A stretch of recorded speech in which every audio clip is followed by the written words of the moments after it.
Oops.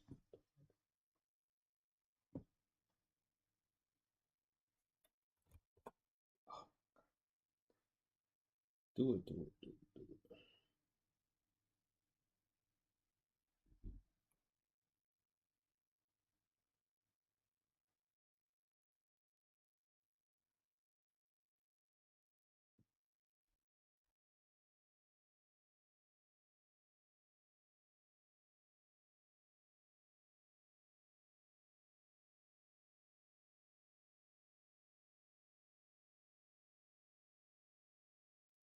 Father, can you hear me?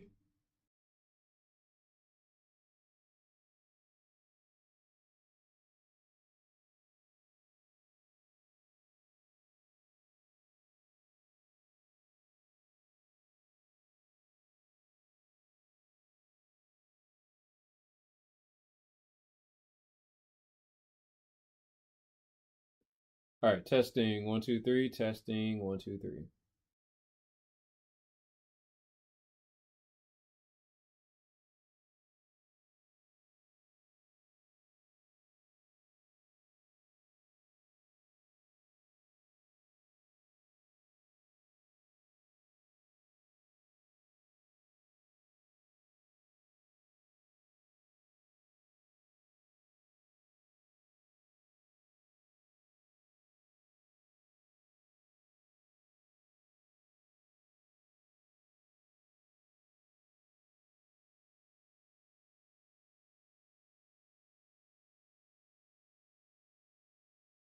Okay, so I can't hear myself. I don't know what's going on.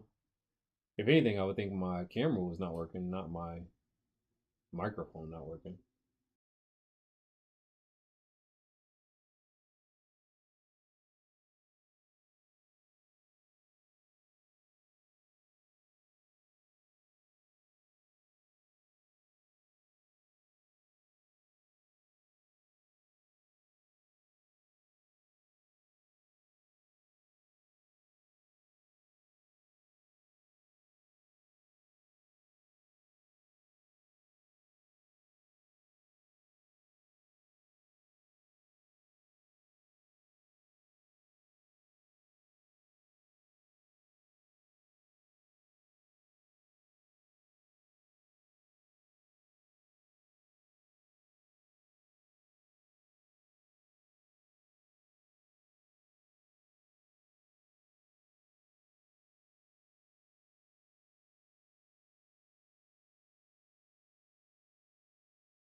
I've been talking to myself this whole time. All right, not a great start. Not a great start. I can tell you that. Not a great start at all. All right, so now I got to do it all over again. I'm so sorry. I was wondering why like people were coming onto the stream and then disappearing. So probably why they're like, this guy's talking to himself. Yeah, y'all can help me out. Y'all could be like, hey, bro, we can't hear you. Dang, that would be that'd be nice. But my bad. Let's start over. So here is the account, like I was showing 506 and 19 cents. I was showing the balances as well as the positions and activity. Today we started off with 506 and 19 cents. We didn't have any trades, so it won't show today. It'll just show yesterday. Statements, I have downloaded that statement, in which I just showed, but I'll have to show it again really quickly because we obviously were talking to ourselves. So that is the statement for the day. This is the account number. This is the account number. This is the statement. All that is my address, which I definitely I need to. I have a business account, and I need to go ahead and make a PO box for it. But either way, yeah, we made $68.75 yesterday. Out of that, $8.70 were taken away for commissions and fees. So we netted $60.05. All right, so that was that. And today was flash manufacturing PMI, flash services PMI.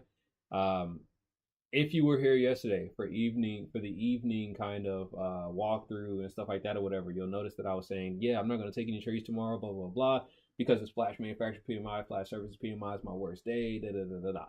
And in that same breath, I was also saying yesterday that you should take your trades the way that your strategy prescribes. You should plan your trades around the strategy, because I feel like if you have a trading plan that works well with your trading strategy, then you won't have to sit here and worry about, how many trades you're winning, how many trades you're losing, because of the simple fact that you'll notice it. So either way, yeah. So flash manufacturing PMI, flash services PMI, President Trump's speech today as well. And I just kept saying yesterday that, oh yeah, we're not going to take trades. We're not going to take any trades. Well, that kind of bit me in the ass. And I want to harp once again on the fact that take the trades that your strategy prescribes. Don't stray away from your strategy, because if you do, you'll do something like what I did today. So moving on to the trade idea that we had this morning. If you're on the stream this morning, I showed you it was probably only about maybe 3 or 4. No, I think that's like, yeah, it's almost 10 pips in profit. So when I jumped on the stream this morning, it was already about right here, and I was basically telling you and complaining about the trade that we missed. Let me get a little sip of this juice. Y'all already know what's in here because your boy is I was pissed, I ain't gonna lie. So,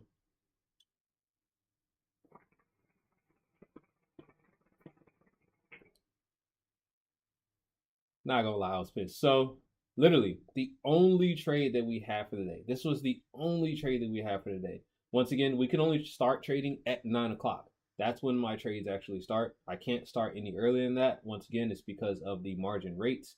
As for me, I trade with TradeStation. So right now I'm trading using the reduced intraday margin rate, which means I can't trade any earlier than 9 and any later than 4 p.m. I'm not really necessarily sure if I can hold a trade past 4 p.m., but I kind of don't want to test it, because if you test it, okay, repeat violations of the firm's stop order policy could result in loss of accountabilities. But I'm guessing if you try to, you're a repeat offender of this too, you could probably end up losing your accountabilities, and I don't want to lose that. So either way, our first trade was supposed to be at 9 o'clock. We saw some really high sell volume right at about 9:04. The candle looks very small, but at the time, it looked kind of like that. And then you had a little bit of volume back here before that whole time frame, which was about 7 o'clock. Now, the good thing about this is I'm kind of happy I can't trade before 9, because I started noticing as soon as I realized that I wasn't supposed to be trading before 9 o'clock, I started noticing there's a lot of choppiness when I first jumped on. So I used to jump on at about 7 a.m. thinking, all right, I'm just going to catch a trade and trade whenever I see a trade at 7 a.m. Now, obviously, I must have never caught a trade at 7 a.m. because I had never got rejected before like a couple weeks ago. But today I was like, all right, cool. We're not going to trade anyways. I'm just going to look at the market. And once it got to this point, I was like, oh yeah, it's just going to reject and then it's going to go up and blah, blah, blah, blah. Well, we had 5 different areas of interest on this particular trade. And these came from past areas of interest that I already had put out there before. One was here, one was here, and one was here. These are previous. So these two are previous areas of interest from like this week, literally this week. So this was like Tuesday's, kind of one of Tuesday's low points in New York session, and then the lowest point of New York session in Tuesday's trade. And then we had one that was way back on last week, Thursday, that was also a low point. That was like our third or fourth one, possibly. But those are the areas of interest that I try to kind of target. That gives me a target. It gives me an idea of where I'm thinking the market might go. And if I want to take anything like profit, or if I want to go ahead and say, you know what, I'm good with what I got. Or if it starts to turn around, I kind of know why. You know what I mean? Because that's an area of interest, and the market turned around there once. Basically, it's like a support resistance area, if you want to say that. So for me, I just call it area of interest. It is a support resistance area, is what you can say. So we had a high point earlier on this week. This is the highest of the highs on Wednesday, I believe. I want to lie to y'all. I think. Let me go to the 30-minute time frame. Yeah. So we had the highest of the high on Wednesday. So I knew if the market wasn't going up, then it was obviously going down. Now, as you can see, 1, 2, 3, 4 areas of interest were taken out today. And if we go down to where it stopped, it's literally stopping at a area of interest from the 12th. So actually, I can go ahead and add that now so that I don't forget about it. We'll go ahead and add that now for next week. All right, cool. Go to 1 minute. Cool. So anyway, that's an area of interest down there where it actually stopped at today. But as you can see, it flowed 1, 2, 3, 4 through 4 areas of interest today. And boy, I didn't expect this shit. I'm not gonna lie, but you can't expect the market to go where you want it to go. That's why I keep harping on the fact of just taking the trades the way you're supposed to take them and doing whatever you need to do. So literally, had we taken this trade exactly how it said and where it was at, we would have had 101.75 pips. Very easy trade. This was the only trade available for me today, which was a sell position. Came at about 927, which would have been a little scary, but to me, like I said, you take your strategy the way it is, because that means it would have been right before the 930 open. The 930 open pushed it down. It stopped right about here at the 930 open. You can see there was a small bit of consolidation just right there. And then right after that small bit of consolidation, it kind of did the same thing it was doing earlier on in the week. You had that small bit of consolidation, boom, big push. Then a small bit of consolidation, nice kind of steady push. And that's the kind of push to me that I feel like I want. You've got these higher volume levels that I did not even, other than this one, I didn't even put these higher volume levels because I was distraught. I ain't gonna lie. But you got these higher volume levels of sell, like sell side volume level, boom. Then you got another one right here, boom. Then you got an even bigger one right here, boom. So it just kept steadily pushing the market down. And as you can see, very high volume on these levels. Once it got to this point, I'm not gonna lie, I would have gotten a little scared because I believe this was already at about 50 pips, excuse me. But if I would have stayed in this trade like I was supposed to, boom, it would have came up, hit this area of interest, and literally just kept going down, kept going down, kept going down. So we pretty much screwed ourselves out of $500 today. Not even gonna bullshit you all. I literally had to call the wife. I called a friend. I called my cousin. Yeah, it wasn't a great day. I'm not gonna lie. I called a couple people to kind of cry about the fact that I just did not decide to stay in. But yeah, it was interesting. It was a very interesting day because I didn't expect it. I didn't expect this to happen, but you never do when you're trading. So either way, we've been talking about 15 minutes.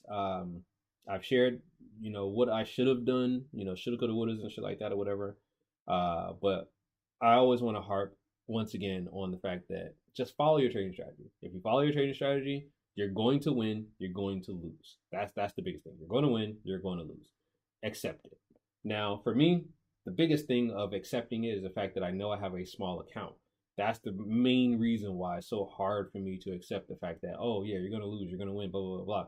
Because I'm so scared of losing what little money I'm accumulating that I don't want to take a bad trade. Well, that's not how trading works. So for me, I'm sure I'm going to come in on Monday. It's going to be an ugly ass fucking day. It's going to be choppy as hell. And I'm probably going to lose $100. But what I really need to start doing is just taking the days for what they are And that way I don't have to miss these types of days, which would cushion me for the fall days where I'm going to lose 6-7 trades in one day. Because I trade on the 1 minute chart. It's not necessarily a scalp. It's me going along with whatever I'm getting on my chart and then following that continuation of that trend. So yeah, your boy is heavily distraught, but it's okay. We'll do better. If I stop missing these trades, I'm gonna gain money. That's basically how I'm thinking about it. If you stop missing these trades, you'll come out on top. You won't have to worry about the shoulda, coulda, wouldas. You won't have to worry about, oh damn, I wish I would have. None of that. So my idea from here on is to, one, I'm gonna keep doing what I was doing before, which is adding a little bit of money to the account, stuff like that, gradually each month. That'll help me with the losses. I don't know why I'm not thinking about that. That'll help me with those smaller losses. But two, it'll also help me because I'm accumulating funds in the account. It also helped me get away from that mindset of, oh my God, I don't want to lose anything. If I got $700, $800 in the account and I'm only trading one contract, well, it's okay if I lose $50 on that day. It's a big deal. Don't get me wrong. It's a big deal because that's still a huge piece of a small pie when it comes down to the account value. But if I come through and I get $200 in one day, $300 in one day, $500 in one day, I'm not going to worry so much about it. If I had been at $1,000 by next week, I wouldn't worry about losing 100 on Monday. I'd be like, damn, we lost 100, but it's like, well, as long as we get another decent day with a good risk to reward ratio, like I planned for, then it's not such a big ordeal. So either way, I appreciate it. Thank you all. We made some money this week, so I'm not necessarily mad at it, but I'm just like literally this week we came through with, let me go back to the account. This week,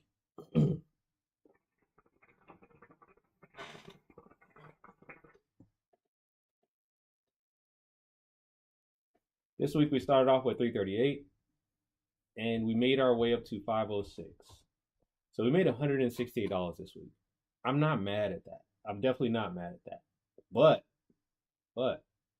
actually, let me go back to that. But if you add $500 to that, $668 we could have had just this week. I think that would have been the most profitable I had ever been in any given time I've traded. So,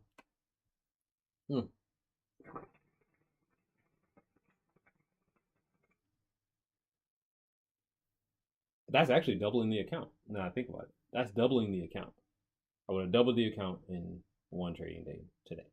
So, yeah, that's something to think about. I'm gonna take that into next week, not to revenge trade or anything crazy. I'm just gonna take it I'm gonna take it into next week, knowing that, look, bro, just take your trades, take your L's, and take your W's. I think that's always been my problem, actually. Now that I think about it, that's always been my problem. My problem has always been scared of the loss.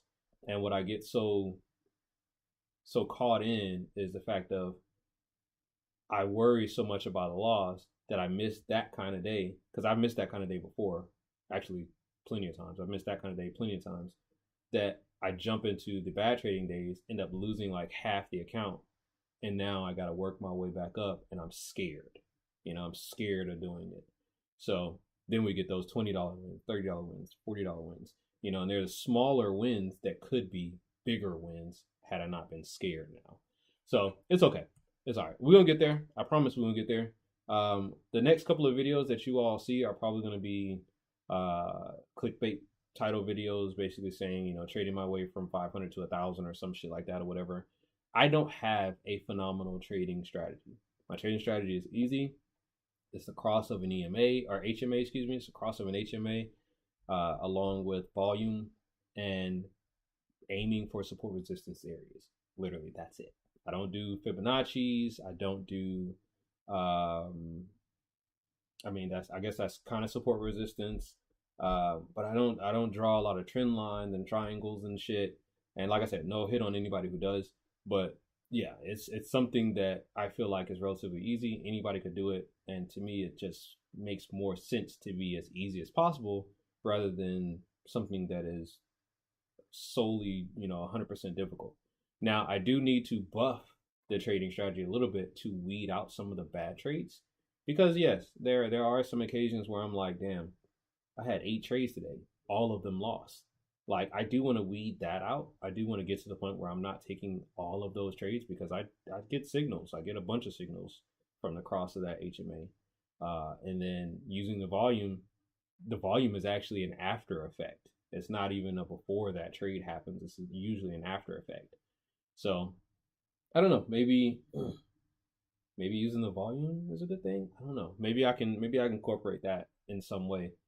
Using the volume in my areas of interest, that could be possible. I don't know. But yeah, we're done. We're already at 20 some odd minutes. Appreciate y'all. Thanks. Hopefully you had a good weekend, or hopefully you have a good weekend, a good day, a profitable week. At least we had that. But yeah, man, we out. All right, y'all. Peace.